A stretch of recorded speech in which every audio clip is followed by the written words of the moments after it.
Hello, कैसे हैं आप लोग? बढ़िया। आप सभी का स्वागत है आपके अपने डिजिटल परिवार रैंक टू हायर चैनल पर।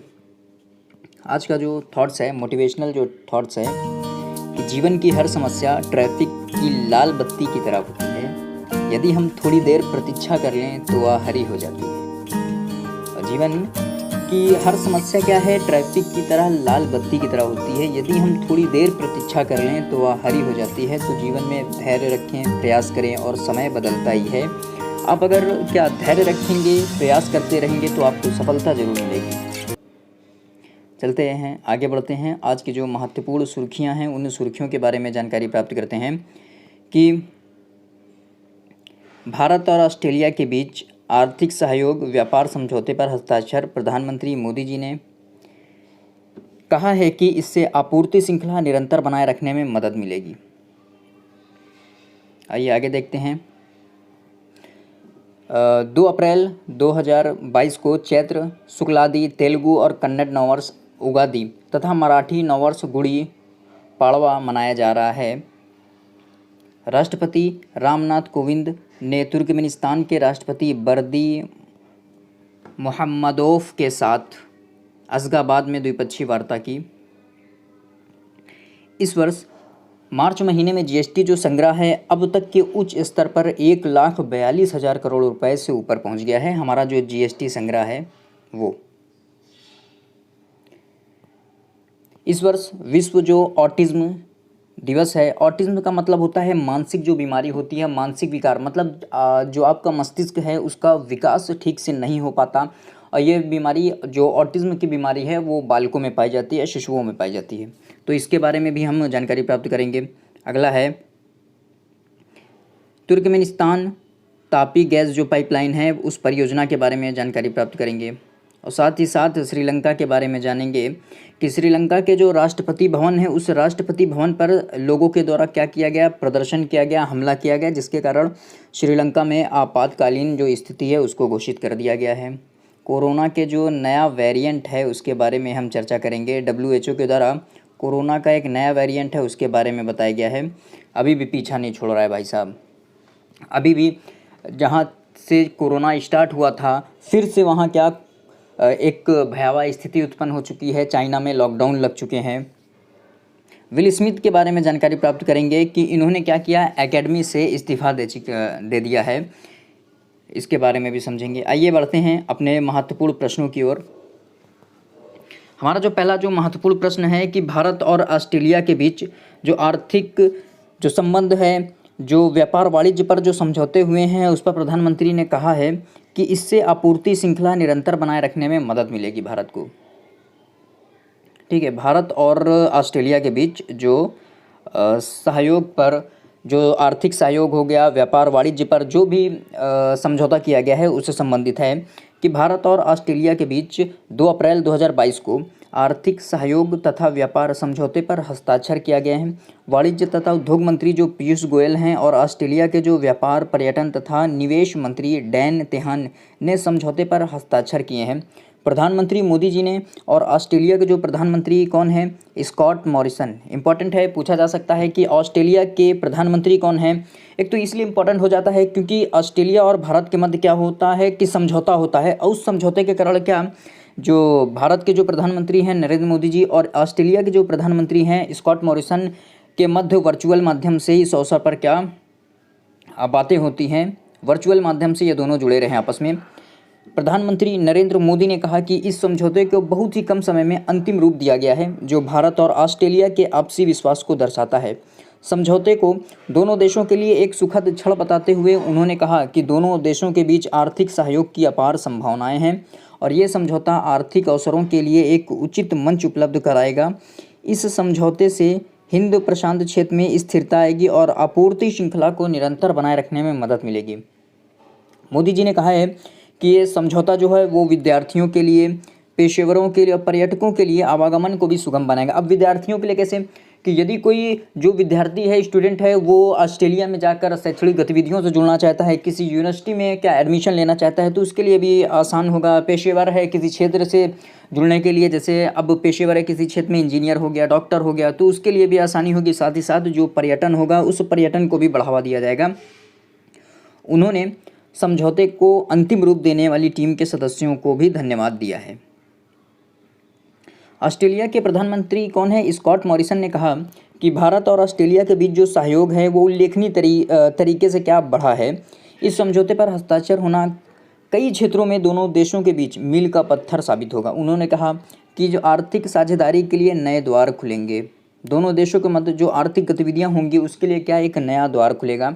वाणिज्य और उद्योग मंत्री पीयूष गोयल ने इस दिन को ऐतिहासिक बताते हुए कहा कि दोनों देशों के बीच कपड़ा, सूचना प्रौद्योगिकी, दवा उद्योग सहित कई क्षेत्रों में अपार संभावनाएं हैं। इस समझौते से आपसी संबंध और अधिक प्रगाढ़ होंगे।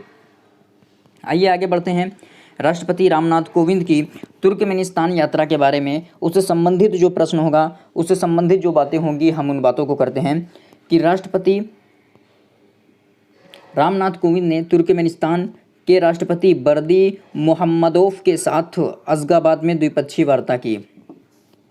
तुर्कमेनिस्तान के राष्ट्रपति बर्दी मोहम्मदोव के साथ अशगाबाद में राष्ट्रपति रामनाथ कोविंद ने वार्ता की है। द्विपक्षीय वार्ता हुई है दोनों पक्षों के मध्य। राष्ट्रपति रामनाथ कोविंद ने आज 2 अप्रैल 2022 को तुर्कमेनिस्तान के जो राष्ट्रपति हैं, तुर्कमेनिस्तान की राजधानी कहाँ? अशगाबाद। पूछा जा सकता है कि तुर्कमेनिस्तान की राजधानी कहाँ है? तुर्कमेनिस्तान की जो राजधानी है अशगाबाद है। में राष्ट्रपति सरदार बर्दी मोहम्मदोव के साथ प्रतिनिधि मंडल स्तर की वार्ता की है। वार्ता के दौरान भारत और तुर्कमेनिस्तान के बीच कई समझौते पर भी हस्ताक्षर किए गए हैं। इस दौरान द्विपक्षीय संबंधों की स्थिति और संभावनाओं पर क्या चर्चा की गई है। दोनों देश के नेताओं ने विभिन्न जो क्षेत्रीय हो गया, अंतर्राष्ट्रीय जो महत्व के मुद्दे हैं, उन मुद्दों पर क्या विचार विमर्श किया है।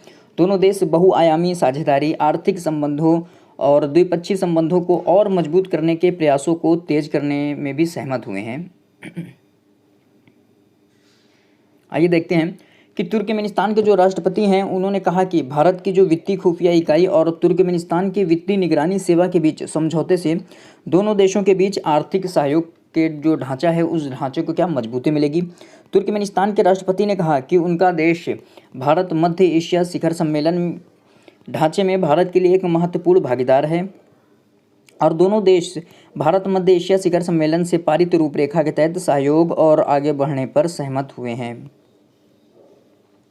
राष्ट्रपति रामनाथ कोविंद मध्य एशिया की सबसे बड़ी जो मस्जिद है किपचक मकबरे का दौरा करने वाले हैं। मध्य एशिया की जो सबसे बड़ी मस्जिद है कहाँ है, उसका जो दौरा करेंगे राष्ट्रपति रामनाथ कोविंद। किपचक मकबरे का दौरा करने वाले हैं।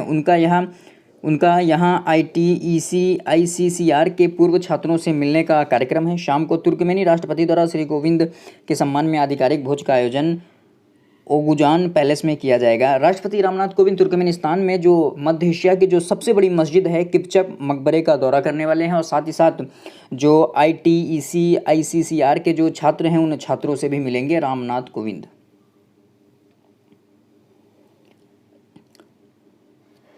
आइए आगे बढ़ते हैं।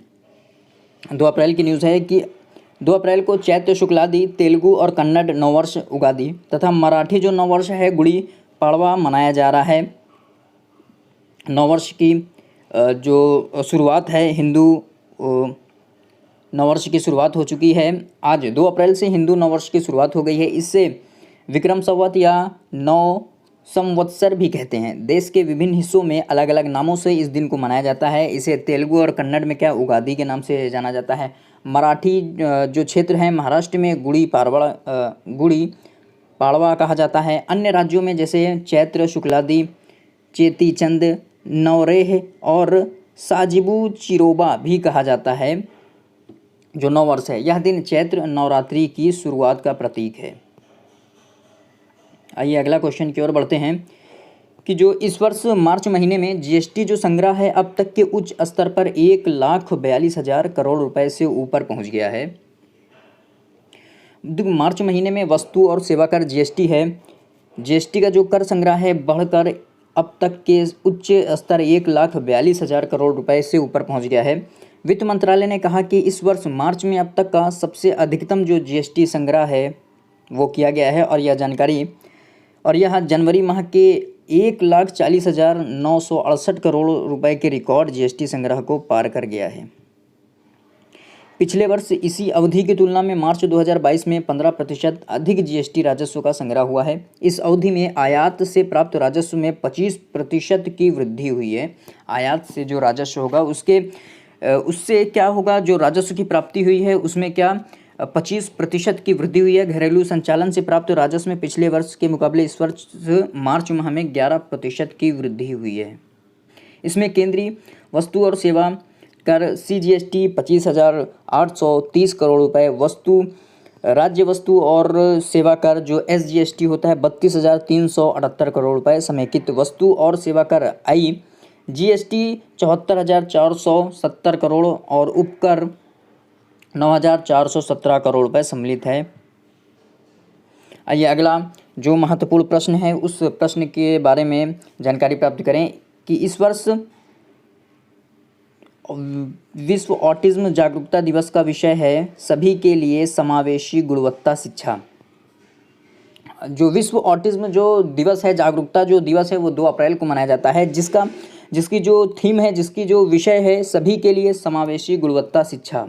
सभी के लिए क्या गुणवत्ता जो शिक्षा होगी कैसी होनी चाहिए, समावेशी होनी चाहिए, मतलब सभी तक उसकी पहुंच होनी चाहिए।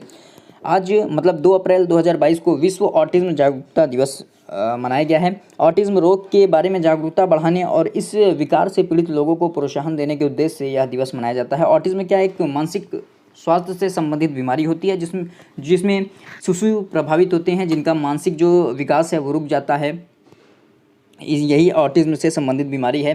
पीड़ितों के बारे में वैश्विक स्तर पर शैक्षिक और सामाजिक असमानता को ध्यान में रखते हुए इस वर्ष का जो विषय है, इस वर्ष की जो थीम है सभी के लिए समावेशी गुणवत्ता। इस वर्ष की जो थीम है विश्व ऑटिज्म जो जागरूकता दिवस है उसकी थीम है सभी के लिए समावेशी गुणवत्ता शिक्षा है।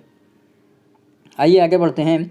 अखिल भारतीय आयुर्विज्ञान संस्थान एम्स नई दिल्ली के बाल रोग विभाग की न्यूरोलॉजी प्रमुख डॉक्टर शेफाली गुलाटी ने बच्चों में ऑटिज्म के सामान्य लक्षण के बारे में आकाशवाणी समाचार को बताया है कि बच्चों में ऑटिज्म के लक्षण दिखाई देने पर माता पिता रोग की पहचान के लिए बाल रोग विशेषज्ञ से तत्काल संपर्क करना चाहिए। मतलब यदि बच्चे के मानसिक विकास सही नहीं हो रहा, मतलब वो एक काम को बार बार करते जा रहा है, और देखिए बच्चा जब 1 से 1.5 साल का हो जाता है तो उसकी मानसिक स्थिति कैसी है वो समझ में आने लगती है। तो इसीलिए जो एम्स की न्यूरोलॉजिस्ट हैं उन्होंने बताया कि जब माता पिता को बच्चों के लक्षण दिखने लगें तो वो क्या बाल रोग से अपना संपर्क स्थापित करें और उनके व्यवहार पर ध्यान केंद्रित करें। ऑटिज्म क्या है इसके बारे में जानते हैं। ऑटिज्म को मेडिकल भाषा में ऑटिज्म स्पेक्ट्रम डिसऑर्डर कहते हैं। यह एक विकास संबंधी गड़बड़ी है जिससे पीड़ित व्यक्ति को बातचीत करने में, पढ़ने लिखने में और समाज में मेलजोल बनाने में परेशानियां आती हैं। अब देखिए इससे ऑटिज्म से जो पीड़ित व्यक्ति होता है उसको बातचीत करने में मतलब ठीक से बोल नहीं पा रहा है, पढ़ने लिखने में दिक्कत होती है, समाज से मेलजोल बैठाने में दिक्कतें होती हैं। ऑटिज्म ऐसी स्थिति है जिससे पीड़ित व्यक्ति का दिमाग अन्य लोगों के दिमाग की तुलना में अलग तरीके से काम करता है। वहीं ऑटिज्म से पीड़ित लोग भी एक दूसरे से अलग होते हैं, यानी कि ऑटिज्म के अलग अलग मरीजों को अलग अलग लक्षण महसूस हो सकते हैं। हालांकि इस बीमारी के बारे में अभी तक ज़्यादा जानकारी नहीं है और ना ही इस ऑटिज्म की जो बीमारी है उसका जो पूर्ण इलाज है वो उपलब्ध है अभी। आइए आगे बढ़ते हैं। तापी गैस पाइपलाइन उसके बारे में जानकारी प्राप्त करें। Tapi TAPI Turkmenistan, Afghanistan, Pakistan, India. Tapi TAPI Turkmenistan, Afghanistan, Pakistan, India. Tapi जो गैस पाइपलाइन है उसके बारे में आइए जानकारी प्राप्त करें। आइए ये जो पाइपलाइन जो बिछी है वो तापी पाइपलाइन है। अफगानिस्तान के मुद्दे पर एक क्षेत्रीय सम्मेलन का आयोजन किया गया है। सम्मेलन की समाप्ति पर 1 अप्रैल को जारी जो संयुक्त बयान में कहा गया है कि तुर्कमेनिस्तान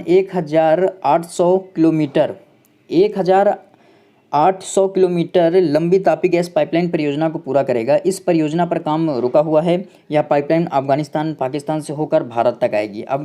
तुर्कमेनिस्तान, अफगानिस्तान, पाकिस्तान इन क्षेत्रों में तापी गैस पाइपलाइन बिछाई जाएगी।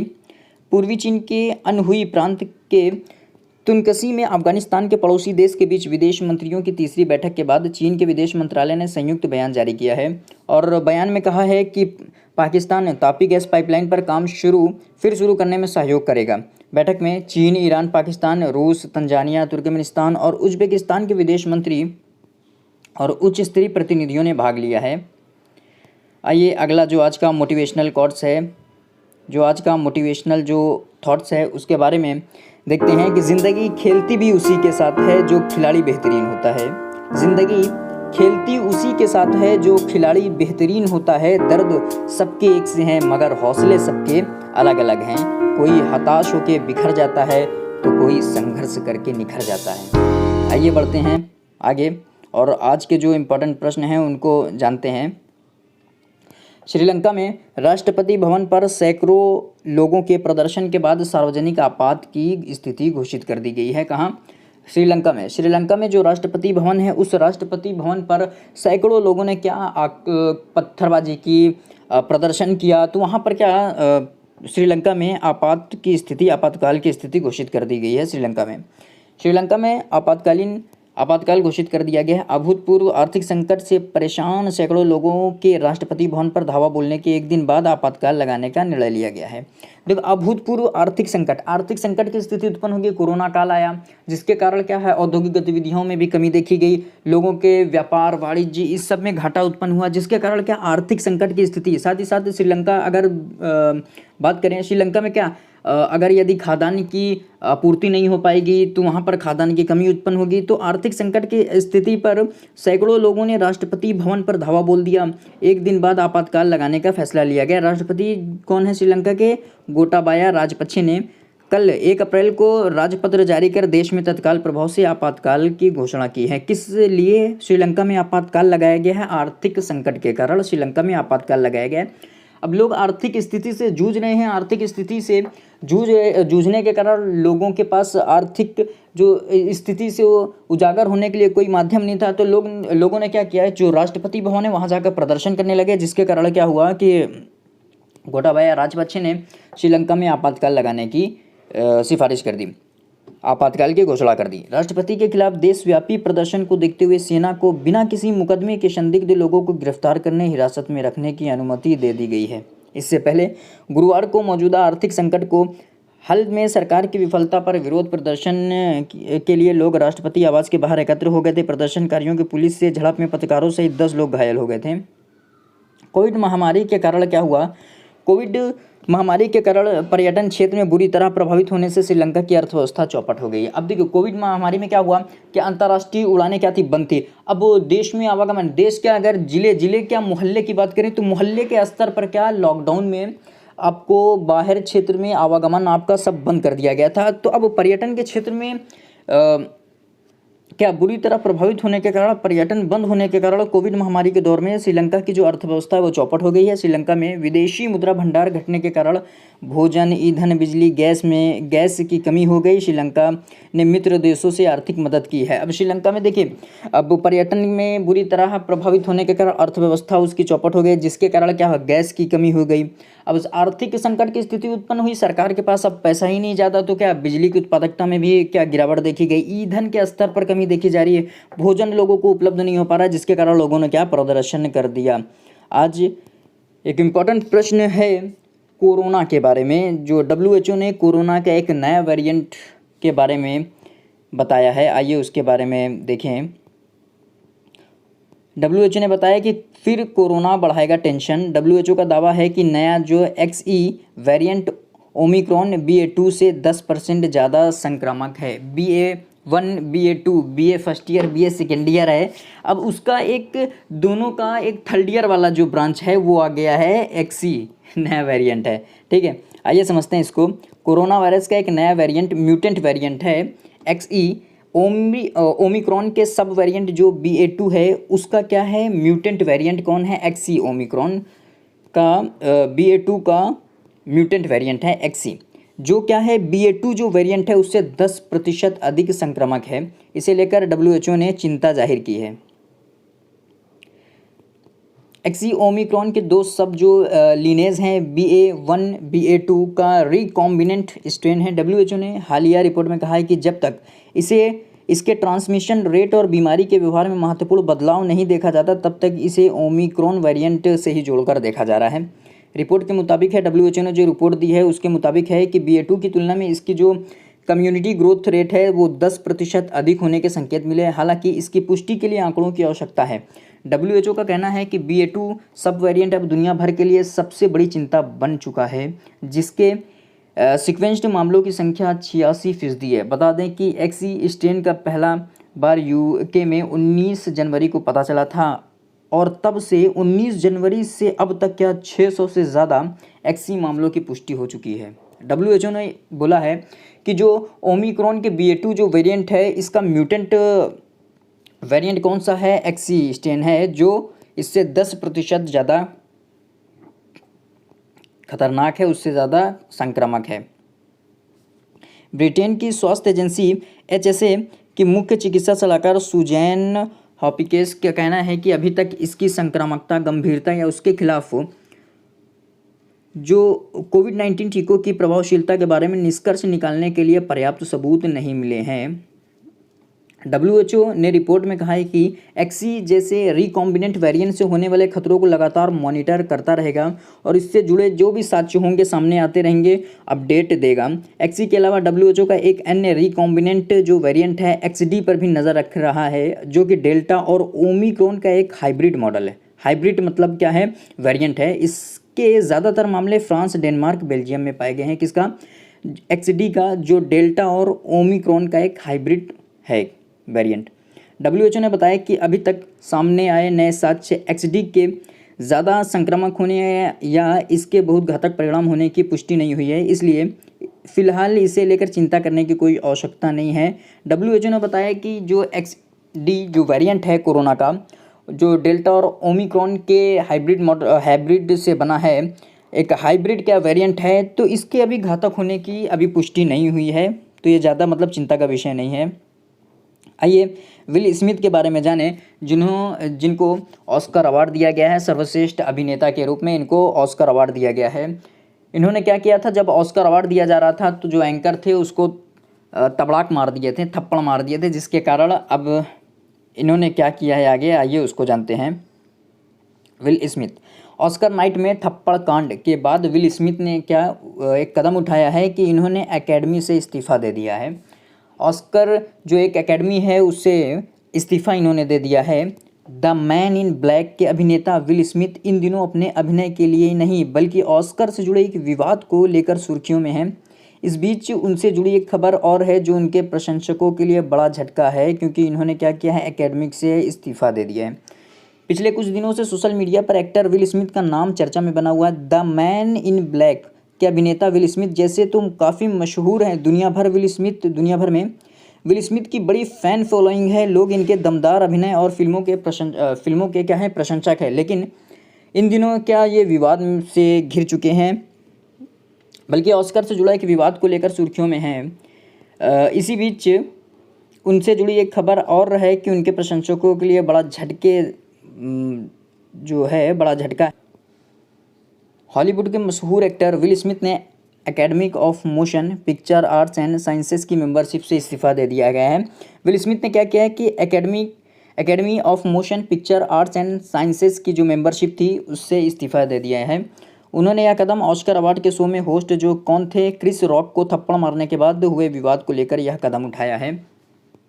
एक्टर विल स्मिथ द्वारा बीते शुक्रवार रात को एक बयान भी जारी किया गया। उन्होंने कहा है कि अपनी हरकत के लिए सभी से माफ़ी मांगी। उन्होंने लिखा कि 94वें ऑस्कर अवार्ड में मैंने जो भी किया वो शर्मनाक था, हैरान कर देने वाला था। जिन लोगों को मैंने तकलीफ़ पहुंचाई है उनकी सूची लंबी है और इसमें जो क्रिस रॉस हैं, उनका परिवार, मेरे कई प्यारे दोस्त, प्रिजन, वे सभी उपस्थित हैं। इसके अलावा दुनिया भर के बाद दर्शक भी शामिल हैं जो घरों पर बैठ के कार्यक्रम देख रहे थे। इनका इतना बोलने के बाद उन्होंने academy of motion picture arts and sciences से इस्तीफ़ा देने का ऐलान कर दिया। विल स्मिथ के द्वारा यह ऐलान किया गया है। आइए जानते हैं कि क्रिस रॉक को विल स्मिथ ने थप्पड़ किस लिए मारा था, क्यों मारा था क्रिस रॉक को थप्पड़। क्रिस रॉक को जड़ा थप्पड़ किस लिए जड़ा था विल स्मिथ ने, आइए उसके बारे में समझते हैं। ऑस्कर एकेडमी अवार्ड 2022 के दौरान स्टेज पर हॉलीवुड अभिनेता विल स्मिथ ने पत्नी जेडा की बीमारी को लेकर मजाक पर जो कॉमेडियन क्रिस रॉक थे उसको स्टेज पर ही क्या थप्पड़ मार दिया था।